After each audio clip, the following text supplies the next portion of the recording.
राजेश कुमार छपरा में जहरीली शराब से 74 लोगों की मौत के मामले के मास्टरमाइंड को दिल्ली पुलिस ने गिरफ्तार कर लिया है। तो खबर यह है कि छपरा में जहरीली शराब से 74 लोगों की मौत हुई थी और इस मामले में मास्टरमाइंड को दिल्ली पुलिस ने गिरफ्तार करने का दावा किया है, गिरफ्तार कर लिया है। आपको बता दें कि नकली शराब बनाने के मास्टरमाइंड राम बाबू को दिल्ली पुलिस की क्राइम ब्रांच की टीम ने गिरफ्तार किया। उसकी गिरफ्तारी के बाद दिल्ली पुलिस ने बिहार पुलिस को इसकी सूचना दी। इसके बाद बिहार पुलिस राम बाबू को अपने कब्जे में लेने के लिए दिल्ली पहुंची। अब उसे बिहार ले जाया जाएगा। हम आपको बता दें कि राम बाबू की गिरफ्तारी दिल्ली के द्वारका इलाके से हुई है। तो खबर यह है कि जो मास्टरमाइंड बताया जा रहा है नकली शराब बनाने का, जहरीली शराब के कारोबार का, उस मास्टरमाइंड का नाम राम बाबू है और उसे दिल्ली से गिरफ्तार किया गया है। दिल्ली पुलिस की क्राइम ब्रांच ने उसे गिरफ्तार किया है। बिहार पुलिस को सूचना दी गई, बिहार पुलिस दिल्ली पहुंच चुकी है और जल्द ही उसे रिमांड में। ये अपने खेत में 2000 मछलियां पाल के हर 6 महीने में 3 लाख तक कमा रहे हैं। आपको भी ये करना है, इनसे सीखना है तो फ्रीडम ऐप को अभी डाउनलोड कीजिए। लेने की कार्रवाई शुरू कर देगी बिहार पुलिस और उसे लेकर बिहार जाएगी।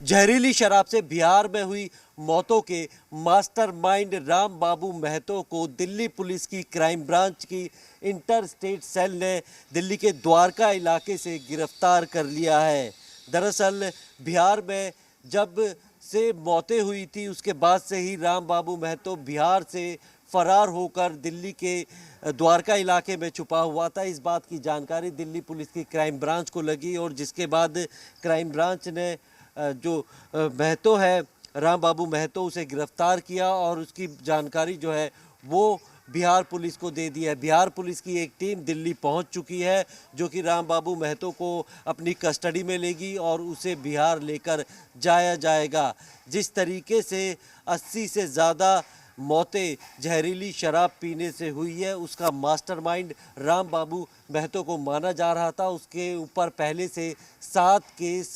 दर्ज है और इसकी जानकारी भी दिल्ली पुलिस की क्राइम ब्रांच को मिल गई थी और दिल्ली पुलिस की क्राइम ब्रांच ने राम बाबू महतो को गिरफ्तार करने के बाद बिहार पुलिस को इस बात की सूचना दी और अब बिहार पुलिस की एक टीम क्राइम ब्रांच के इसी दफ्तर के अंदर मौजूद है और वो राम बाबू महतो से पूछताछ कर रही है ताकि अगर कुछ ऐसे इनपुट मिलते हैं जिसके ऊपर बिहार में अभी एक्शन लेने की ज़रूरत होती है तो उन जानकारियों को बिहार पुलिस से साझा किया जाएगा और ताकि इस केस से जुड़े हुए जो बाकी आरोपी हैं उन तक भी उनको भी गिरफ्तार किया जा सके। क्योंकि जिस तरीके से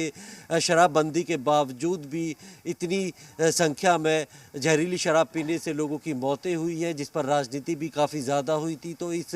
पूरे जो शराब कांड था इसका मुख्य आरोपी राम बाबू महतो को माना जा रहा है और अब उससे पूछताछ के बाद ही पता चल पाएगा कि किस तरीके का केमिकल उसने शराब के अंदर मिलाया था, यानी कि जहरीली शराब किस तरीके से बनाई जा रही थी, उसका प्रोडक्शन कहाँ होता था और डिस्ट्रीब्यूशन किस तरीके से होता था और इस पूरे रैकेट में उसके साथ कौन कौन लोग शामिल हैं। यानी राम बाबू महतो की गिरफ्तारी के बाद अब कई और ऐसे चेहरे बेनकाब होंगे जो कि पर्दे के पीछे से जहरीली शराब के इस खेल में शामिल रहे हैं। प्रमोद शर्मा, जी मीडिया, दिल्ली। जी मीडिया संवाददाता प्रमोद इस वक्त हमारे साथ जुड़े हुए हैं, उनसे बात करते हैं। प्रमोद, आप लगातार अपडेट कर रहे हैं, जानकारी दे रहे हैं। खबर यह भी आई कि बिहार पुलिस पहुंच चुकी है, तो इस वक्त क्या अपडेट है इस पूरे मामले को लेकर? देखिए, फिलहाल बिहार पुलिस की एक टीम इंटर स्टेट सेल जो कि क्राइम ब्रांच का ऑफिस है चाणक्यपुरी स्थित, वहाँ पे मौजूद है और वो लगातार राम बाबू महतो से पूछताछ भी कर रही है और उससे पूछताछ यही की जा रही है कि जब बिहार में ये पूरा शराब कांड हुआ था तो वो उसके बाद कहाँ कहाँ पर गया था, उसकी भागने में किस किस ने मदद की थी और इस पूरी जो जहरीली शराब का पूरा जो रैकेट था उसमें कौन कौन लोग और शामिल हैं, कि कहाँ पे ये शराब बनाई जाती थी, इसका रॉ मटेरियल कहाँ से ख़रीदा जाता था और पूरा डिस्ट्रीब्यूशन जो है वो किस तरीके से किया जाता था और जो पैसा कमाया जाता था वो किस किस के बीच में बांटा जाता था, उसका जो डिस्ट्रीब्यूशन किस तरीके से होता था। ये तमाम जानकारियाँ लेकर जो बिहार पुलिस है वो लगातार बिहार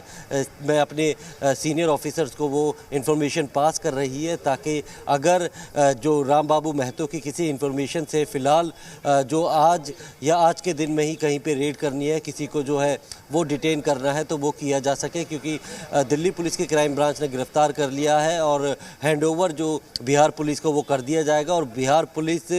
के ऊपर अब ये देखना होगा, बिहार पुलिस यहाँ पर कोर्ट में उसे पेश करके ट्रांजिट रिमांड लेती है या फिर उसे सीधा बिहार लेके जाएगा, क्योंकि 24 घंटे का वक्त पुलिस के पास होता है कि उसकी गिरफ्तारी के बाद 24 घंटे में कोर्ट पे पेश करना होता है। तो ऐसे में 24 घंटे से पहले अगर बिहार पहुँच सकती है पुलिस उसको लेकर, तो सीधा कंसर्न कोर्ट में जो है वो उसे पेश किया जाएगा और उसके बाद उसकी रिमांड मांगी जाएगी। लेकिन जिस तरीके से शराब कांड हुआ था, जहरीली शराब पीने के बाद करीब 80 लोगों की मौत हुई थी और उसके बाद से ही ये मास्टरमाइंड था जो कि फ़रार हो गया था। अब इसकी फ़रारी के दौरान किन किन लोगों ने मदद की है, ये दिल्ली में किसके पास रुका हुआ था और कितने लोग हैं इस पूरे सिंडिकेट में जुड़े हुए थे, क्योंकि बिहार में शराबबंदी लागू है, शराब बेचना, शराब पीना भी वहाँ पे क्राइम है। और ऐसे में किस तरीके से ये शराब वहाँ पे बनाई जा रही थी, कहाँ से रॉ मटेरियल लिया जाता था, और इस पूरे नेटवर्क को तोड़ना जो है वो पुलिस के लिए एक चुनौती है, क्योंकि पुलिस की साख पर भी एक बड़ा सवाल खड़ा हुआ था कि शराबबंदी के बावजूद भी धड़ल्ले से बिहार में शराब बिक रही है। तो कहीं ना कहीं पुलिस की भूमिका को लेकर भी काफ़ी सवाल उठे थे। इस पर राजनीति जिस तरीके से हुई थी, नीतीश कुमार को विपक्ष ने पूरी तरीके से घेरा था कि शराबबंदी करने का सिर्फ एक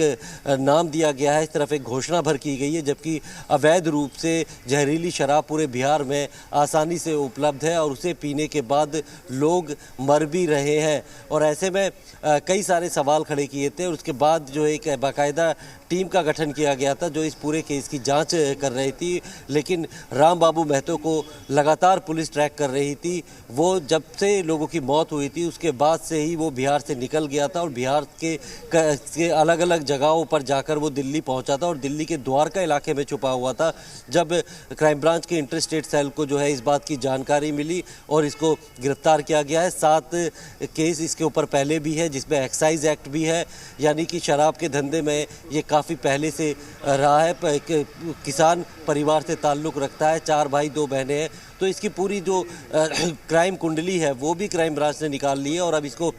बिहार पुलिस के हवाले कर दिया जाएगा ताकि बिहार पुलिस इसको अपने साथ ले जाकर वापस बिहार ले जाए और वहाँ पर जो है इसके रिमांड पे लेकर इससे जांच करें और इस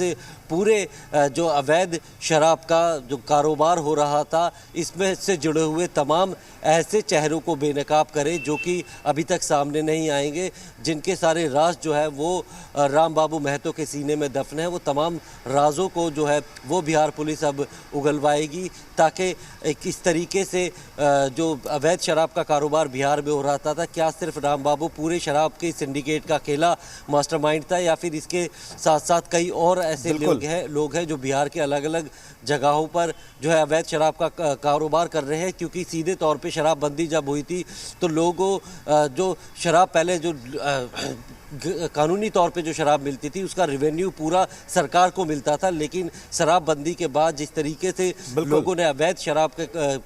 बनाकर बेचनी शुरू की तो उससे रेवेन्यू का लॉस ना सिर्फ सरकार को हुआ बल्कि लोगों की जान भी गई। और इस तरीके के पूरे जो सिंडिकेट को क्या पूरे ऑर्गेनाइज तरीके से वो चलाया जा रहा है और इसमें क्या बड़े लोग शामिल हैं। तो इस पूरे सिंडिकेट की जड़ तक पहुंचने के लिए राम बाबू महतो की कस्टडी जो है वो बिहार पुलिस के लिए काफ़ी अहम हो जाती है। बिल्कुल प्रमोद, बहुत शुक्रिया आपका पूरी जानकारी के लिए। तो हमारे संवाददाता हमें बता रहे थे कि किस तरीके से जो वहाँ पूरी प्रक्रिया चल रही है, बिहार पुलिस के जो अधिकारी आए हुए हैं वो इस वक्त पूछताछ कर रहे हैं और बिहार में अपने जो वरिष्ठ अधिकारी हैं ब्रांच के और पुलिस के, उन्हें पूरी सूचनाएं पहुंचा रहे हैं। ये अपने खेत में 2000 मछलियां पाल के हर 6 महीने में 3 लाख तक कमा रहे हैं। आपको भी ये करना है, इनसे सीखना है तो फ्रीडम ऐप को अभी डाउनलोड कीजिए।